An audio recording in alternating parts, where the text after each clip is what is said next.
नमस्कार दोस्तों। करीब साल भर तक चले आंदोलन के बाद आखिरकार सरकार ने कृषि सुधार कानूनों को वापस लेने का ऐलान कर दिया है। पर आइए समझते हैं कि आखिर ये कानून लागू होते तो क्या होता और क्यों हुआ वापसी का फैसला। आज हम आपको बताने जा रहे हैं कृषि कानून से जुड़ी अब तक की हर बातें। बस आप इस वीडियो को आखिर तक जरूर देखिए, लेकिन सबसे पहले हमारे चैनल को सब्सक्राइब कर लीजिए और वीडियो को लाइक और शेयर भी कीजिए। दोस्तों, पीएम नरेंद्र मोदी की सरकार ने शांता कुमार समिति 2015 की सिफारिश मानते हुए किसानों की समस्या का समाधान करते हुए जिन 3 कानूनों को लागू किया था, उन तीनों कृषि कानूनों को निरस्त करने की घोषणा कर दी है। आने वाले शीतकालीन सत्र में कानून को वापस लेने की प्रक्रिया भी पूरी कर ली जाएगी। आपको मालूम है, 17 सितंबर 2020 को तीनों कृषि कानून पास किए गए थे। उसी दिन से खासकर पंजाब, हरियाणा और पश्चिमी उत्तर प्रदेश में इसका विरोध शुरू हो गया था, जो अब तक चलता रहा। इसके विरोध में भारत बंद और रेल रोको आंदोलन भी हुए और इसी दौरान प्रकाश पर्व के दिन 19 नवंबर को केंद्र की सरकार ने कानूनों को वापस लेने की घोषणा कर दी। देश में कृषि शुरू से ही अर्थव्यवस्था का एक महत्वपूर्ण हिस्सा रही है। विकास के पसरने और जनसंख्या बढ़ने के साथ कृषि जोत का आकार छोटा जरूर हुआ है और इस क्षेत्र में प्रौद्योगिकी यानी कि तकनीक और वैज्ञानिक विधियों की पहुंच में कमी के कारण कृषि आय में भारी गिरावट हुई है। पिछली कई सरकारों ने किसानों की हालत को बदलने के लिए कई कदम उठाए। कर्ज माफी हुए, मोदी जी ने अकाउंट में पैसे डायरेक्ट ट्रांसफर करना शुरू किया, किसानों की आय दुगना करने की बात कही और उसके बाद 2020 में इसी सोच को ध्यान में रखकर 3 कानून लाए गए। अब यह समझिए कि ये कानून क्या थे। कृषि उपज व्यापार और वाणिज्य संवर्धन और सुविधा अध्यादेश 2020, यानी अंग्रेजी में कहें तो farmers trade and commerce promotion and facilitation act 2020। सरकार इस कानून के जरिए किसानों के जीवन में क्रांतिकारी बदलाव ला रही थी और उसकी उपज के विकल्प को बढ़ाना चाह रही थी। किसान इसके तहत एपीएमसी मंडियों के बाहर भी अपनी उपज को ऊंचे दामों पर बेच पाते, वो निजी खरीदारों से बेहतर दाम हासिल कर पाते। विरोध हुआ कि सरकार ने इस कानून के जरिए एपीएमसी मंडियों को एक सीमा में बांध दिया और बड़े कॉरपोरेट खरीदारों को खुली छूट दे दी। यह भी कहा गया कि भविष्य में एपीएमसी मंडियों की प्रासंगिकता ही समाप्त कर दी जाएगी। साथ ही इससे यह होता कि निगरानी खत्म हो जाती और सरकार को बाजार में कारोबारियों से लेन देन, कीमत और खरीद की मात्रा की जानकारी नहीं होती। इससे खुद सरकार को नुकसान होता, वो बाजार में दखल करने के लिए जरूरी सूचनाएं इकट्ठा नहीं कर पाती। दूसरा क्या कानून था? आवश्यक वस्तु संशोधन bill 1955। The essential commodities amendment bill में बने आवश्यक वस्तु अधिनियम से खाद्य तेल, तिलहन, दाल, प्याज और आलू जैसे कृषि उत्पादों पर से स्टॉक लिमिट हटा दी जाती। मूल्य आश्वासन पर किसान संरक्षण एवं सशक्तिकरण और कृषि सेवा अध्यादेश यानी the farmer empowerment protection agreement और price assurance and farm services bill. इस कानून के तहत पूरे भारत में कॉन्ट्रैक्ट फार्मिंग को लेकर व्यवस्था बनाने का प्रस्ताव है। फसल खराब होती तो उसके नुकसान की भरपाई एग्रीमेंट करने वाले पक्ष या कंपनियों को होती, ना कि किसानों को। सरकार का मानना था कि ओपन मार्केट में वस्तु का मूल्य बाजार आधारित होता है, नियंत्रित होता है, बाजार इसको तय करता है और जो कैश क्रॉप्स फसल हैं उससे बाजार में ज्यादा फायदा होता। दरअसल सरकार इसके जरिए एक देश एक बाजार की बात कर रही थी। सरकार का यह भी कहना था कि किसानों से धान गेहूं की खरीद पहले की ही तरह होती रहेगी और किसानों को एमएसपी का फायदा पहले की तरह मिलता रहेगा। सरकार का तर्क था कि मंडियों में व्यापारियों की संख्या कम होती जा रही है, जिससे स्वस्थ प्रतिस्पर्धा नहीं हो पाती।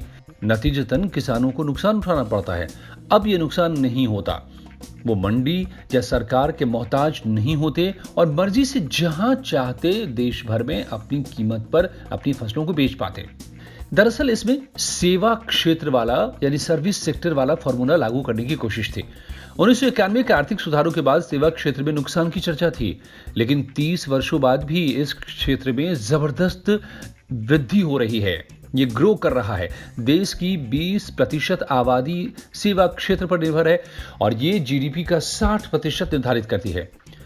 कृषि की बात करें तो 50% से ज्यादा लोग इससे जुड़े हैं, मगर जीडीपी में योगदान सिर्फ इसका 16% है। जानकार समझते थे कि 1991 में सेवा क्षेत्र की तरह इसमें क्रांतिकारी सुधार हो सकते थे, यानी कि कृषि में सेवा क्षेत्र की तरह ही जबरदस्त उछाल आ सकता था। वैश्विक नजर क्या है, दुनिया में क्या होता रहा है? आपको पता है कि अमेरिका और यूरोप की कृषि सब्सिडी से चलती है। यहाँ और दूसरे देशों में 1950-60 के दशकों में ऐसे ही कृषि मॉडल लागू हुए थे जो फेल हो गए थे। इस कानून के विरोधी इस बात से भी चिंतित थे।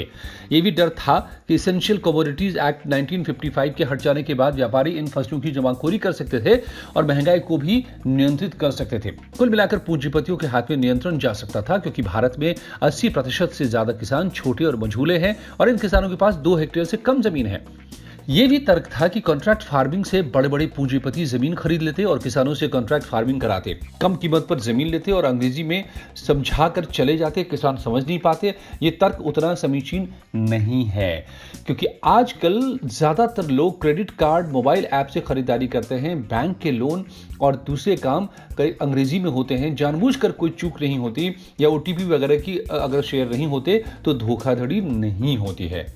उधर किसान समर्थकों का यह तर्क था कि फसल की बुआई से पहले किसानों को अपनी फसल तय मानकों या तय कीमत के मुताबिक बेचने का करार का फायदा मिलता। यानी कि फसल पैदावार चाहे जो भी हो, लेकिन पहले ही इसका करार हो जाता। जो किसान कीमत तय करते, किसान और व्यापारी मिल करके, और वो उनको हर हाल में मिलता। लेकिन अब ऐसा नहीं होगा, क्योंकि ये कानून रद्द किए जा रहे हैं। किसानों के हितों की बात करने वाली कांग्रेस पहले इस कानून के कई बिंदुओं को देश के किसानों के लिए बहुत फायदेमंद मान रही थी, अच्छा मान रही थी, लेकिन बाद में सबसे ज्यादा विरोध उसी ने किया, क्योंकि ये सियासत का हिस्सा बन गई। कानून बनने के बाद देश के कुछ हिस्सों में आंदोलन शुरू हुए। सुप्रीम कोर्ट में 7 जनवरी को याचिकाएं दायर हुई। कोर्ट ने एक समिति बनाई जिसमें विशेषज्ञ शामिल थे। किसानों के नुमाइंदे जीएस मान को भी इस समिति में रखा गया, लेकिन उन्होंने इसमें शामिल होने से ये कहते हुए इनकार कर दिया कि इस कमेटी में सभी लोग सरकार के हैं और या फिर वो कानून के समर्थक हैं। आंदोलन जारी रहा। भारत बंद का ऐलान हुआ। पंजाब, हरियाणा और पश्चिमी यूपी में छिटपुट असर भी दिखा। 26 जनवरी को प्रदर्शनकारी पुलिस को चकमा देते हुए दिल्ली में घुस आए और दिल्ली की सड़कों पर तांडव होता रहा। लाल किले पर सिख निशान लहराया गया, तोड़ फोड़ हुई, आंसू गैस छोड़े गए। पुलिस वालों को प्रदर्शनकारियों ने दौड़ा दौड़ा कर पीटा। इसमें एक युवक की मौत भी हो गई। लेकिन आखिर क्यों ये वापसी की नौबत आई? क्योंकि समाधान के रास्ते ही नहीं सामने आ पाए। 20 मार्च को समिति ने सुप्रीम कोर्ट को अपनी रिपोर्ट सौंप दी, लेकिन ना तो रिपोर्ट सार्वजनिक हुई, ना ही इस पर कोई बात आगे बढ़ी। रिपोर्ट सार्वजनिक करने के लिए समिति के सदस्य अनिल धनबत ने चीफ जस्टिस को चिट्ठी भी लिखी थी।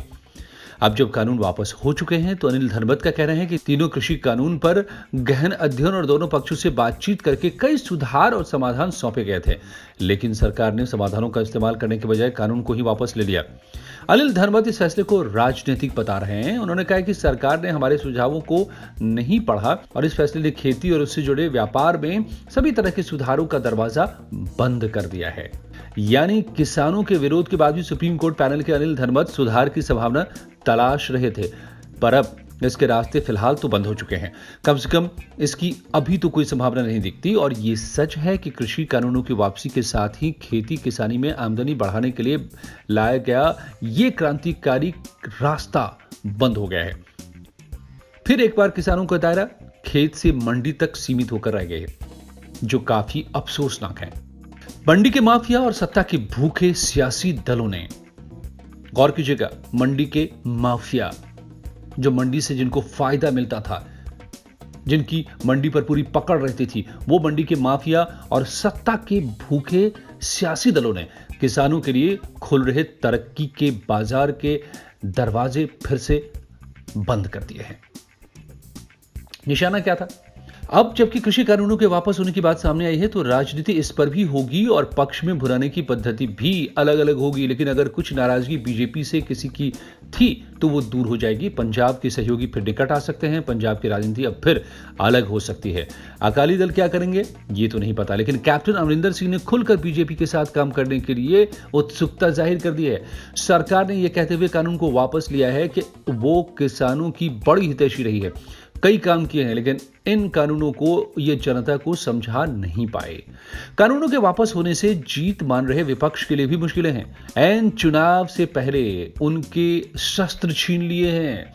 मोदी बीजेपी के धोनी जैसे कप्तान दिखते हैं।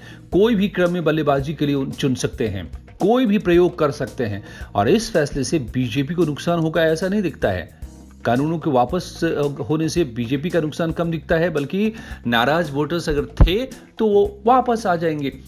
शायद यही वजह है कि बीजेपी ने ये सोचा होगा किसानों के फायदे में जो कानून लेकर वो आई, उसकी सरकार जो कानून लेकर आई, अगर किसान उसका फायदा नहीं उठाना चाहते बल्कि चुनावों में उसे नुकसान पहुंचाना चाहते हैं, उसके बारे में भ्रम कह लीजिए या जो भी बातें फैला करके, और उस पर इतनी राजनीति हो रही है, तो फिर क्यों अपना नुकसान उठाएं? चलो कानून को वापस करो, अपने नुकसान को खत्म करो। लेकिन एक सवाल यह भी है कि क्या तीनों कानूनों में जो किसान अपना फायदा देख रहे थे, क्या वो अब सड़क पर तो नहीं उतरेंगे? ध्यान रहे, बीजेपी ने कानून वापस लिए हैं, काले कानून नहीं। विपक्ष के मुताबिक काले कानून वापस हुए हैं, कानून नहीं। ये अपनी अपनी सुविधाओं का नैरेटिव है। इधर आंदोलन अब भी जारी है। राकेश टिकैत ने दिल्ली बॉर्डर अभी खाली नहीं करने की बात कही है। आंदोलनकारी किसानों ने धरने पर जमे रहने की बात कही है। उधर एक आशंका यह भी है कि कहीं दूसरे उन कानूनों को जिनसे लोग सहमत नहीं रहे हैं या जिनसे कुछ वर्ग को, कुछ लोगों को परेशानी रही है, उन्हें वापस लेने की मांग, उन कानूनों को वापस करने की मांग तो नहीं शुरू हो जाएगी।